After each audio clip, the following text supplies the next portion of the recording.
experience with drugs. I don't know if any of you guys have met a Canadian, but there isn't one you'll meet who doesn't smoke marijuana. It's pretty much a national pastime. But look at the place. We got a big giant leaf on our flag. You want to smoke that? It's pretty cool. We'll smoke it anywhere too. And I think one of the reasons is because it gets really, really cold there during wintertime. We need something to do. We stay inside and smoke joints.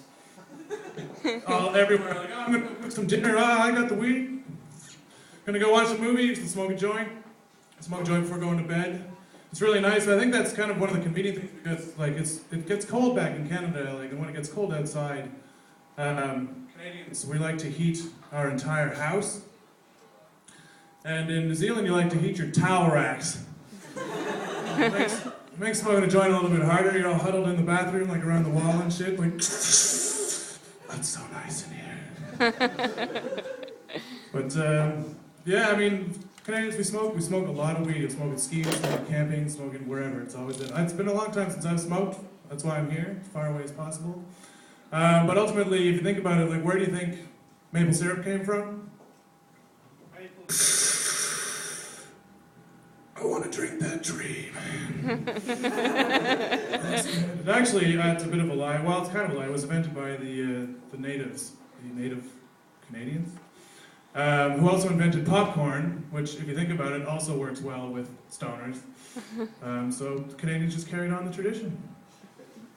Anyway, I guess one of the things that smoking drugs will give you is cancer, and conveniently, that's my astrological sign. And of all of the signs of the zodiac, cancer is actually the worst one that you could possibly have. There is nothing redeeming about it. My fate is determined by crabs. That's really not so much fun when you're meeting someone at a bar. That line, "What's your sign?" I think is just generally designed to weed out cancers, get rid of them, the cure for cancer. You can sing a song to an Aquarius or at least make fun of a Virgo, but cancer is just bringing up bad memories. It's a bad time. Anyway, I'll tell you, I don't want to. Is this microphone? I don't want to sound pessimistic or anything, but I think the human race is doomed. Yay! There we go. That's only because, there's a few reasons actually. I think we have a few inventions here that have come pretty close to making our lives better, but sort of fail at the very end of it. All the amazingness that FPOS has brought to our life just goes right down the toilet because they couldn't figure out how to make the stripe work on both sides of the thing. The whole situation just slows down to a halt when you get to the store. Imagine the inventor of the thing would be like, should we put it on both sides? No. Just let him write a little bit of paper on there, like a magnetic strip on this side. Or when you turn off your car, the radio turns off? You think they could apply that to the front lights as well? What happened there? I don't understand why the next logical step didn't happen there. But ultimately, I think one of the worst inventions for that is computers. Yes or no, has anyone here had a problem with their computer that's ever been so frustrating you just want to smash it on the ground? Yeah. Yeah, exactly. So this is like an IT term for employed.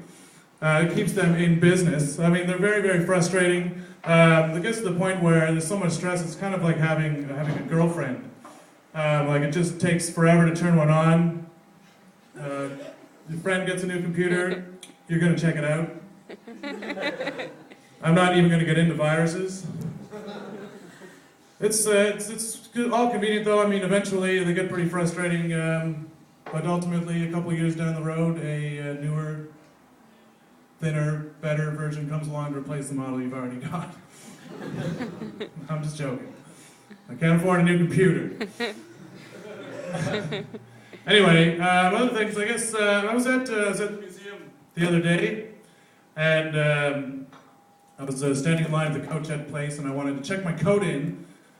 Standing inside, and I saw the guy was being a little bit slow, and in behind his head was a sign that said, "We are not responsible for lost or stolen articles." That just pissed me right off. This is the only reason that you have a job, is to not lose or have these articles get stolen. If it weren't for you, I would just throw my jacket into the corner. Why are you negating yourself? Times are tough, you've got a job, congratulate yourself on that. Why just throw it away?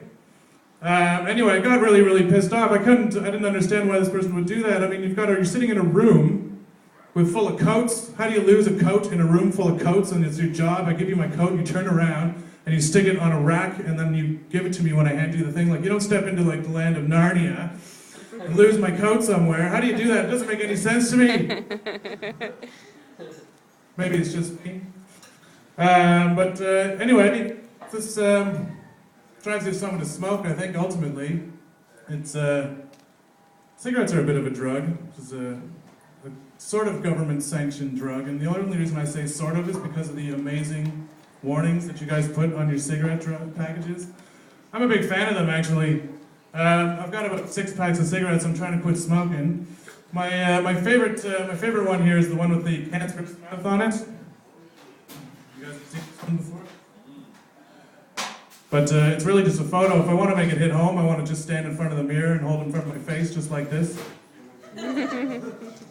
That's what it's going to be, Rob. I can get used to this. If I'm actually really feeling the need to quit smoking, I grab the one with the funky eye on it and I hold that one in front of my face too. It works. There's another benefit of being a cancer. You would never need to like dress up for Halloween to be permanently disfigured. I'd actually like to see these items used, or some of these photos used on other products. Like you go to buy a bag of lollies, like, yay, lollies! Don't forget to floss! Or, you know, have these things at an optometrist convention that just shows people they should change their contact lenses every single day. That'd be great. Look at this. This guy's got clamps growing out of his eyes. I don't know how tobacco actually causes metal things to come out of your eyes to hold them open like that, but it's pretty good. This one here, the gangrenous foot is nice, but it doesn't really apply to me because unlike this guy, I actually smoke with my hands. I'm not a chimpanzee, man. I can't like get that yoga position going just yet. While effective, not exactly practical. And ultimately, I'd like to know where they get the models for these things. Like this isn't. I'm calling in sick today because this just happened overnight. Like that's not day one. Like this is more like a homeless junkie walking into a modeling agency and being like, "Have I got a face for you?" I guarantee you, if I were to walk into the shower and it said, "Please wear sandals in the shower," and then there was a photo of this underneath it, there would be athlete's foot would be gone. It'd be history. You wouldn't have to worry about that ever again. Anyway, guys, that's my time. I would like to introduce you guys here to the Brown Show. You guys excited? You pumped? You ready for a little bit of talk about drugs? Fun? Awesome. All right, I'll hand it over to Bumming for fags. to who? Bumming for fags. To Bumming for Fags. Enjoy.